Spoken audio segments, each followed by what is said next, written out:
We know some of the medications which are not good for the elderly, and the criteria which is basically lists all the medication which should not be prescribed in the elderly over the years has been increasing, and it is our effort to make sure that the physicians, clinicians, practitioners, providers as well as policymakers are aware, because the harmful effects of inappropriate medication is going to increase the medication-related morbidity, increase healthcare costs, and we want to highlight this one as part of the symposium.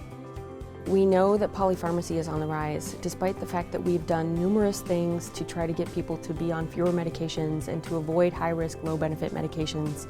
Medication use continues to increase in the US, and with the aging of the population, this is only going to become a much, much bigger problem. Recent survey data indicate that 40% of people 65 and older are exposed to polypharmacy, which is the use of 5 or more medications.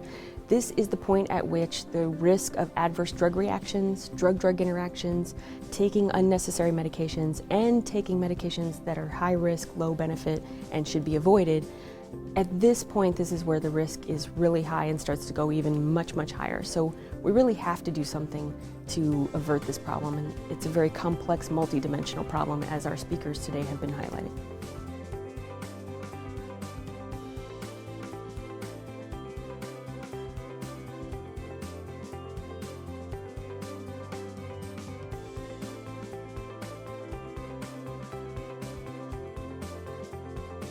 We know that medication non-adherence is very common. Anywhere from 30 to 50% of older adults are not adherent to their chronic medications.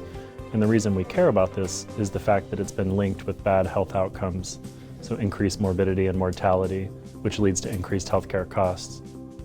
One of the big problems that happens with older adults is oftentimes they see multiple specialists. So it can often be you see one specialist, they prescribe one medicine, you see another specialist, they prescribe another medicine, and soon the number of medications can rise, and oftentimes no one is really kind of managing the ship to look at the total picture and see if the medications that an older patient is taking continue to be necessary and appropriate now. They might have been at the time they were initially prescribed, but the situation might be different now, but those medications often continue. And in addition, sometimes physicians are not fully aware of the problems that certain medications can cause in older adults, and with the best of intention might prescribe certain drugs to older adults that in fact are not particularly effective and oftentimes carry substantial risk of important side effects.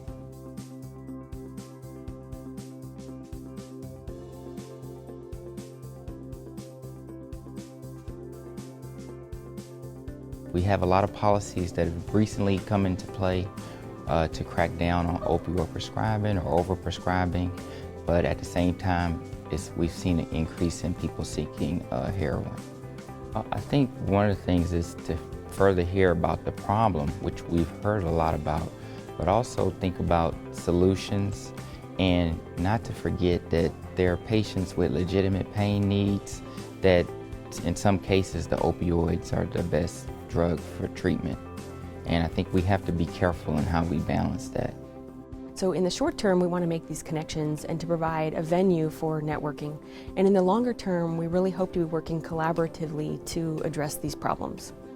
So we saw this gap in the medical center community of people getting together and really having this conversation, figuring out where we are at with current research, how we can really push forward through these problems, and we hope that this is going to be the jumpstart of multiple annual conferences that address the complex issues of prescribing for older people and the complex issues of treating people with pain.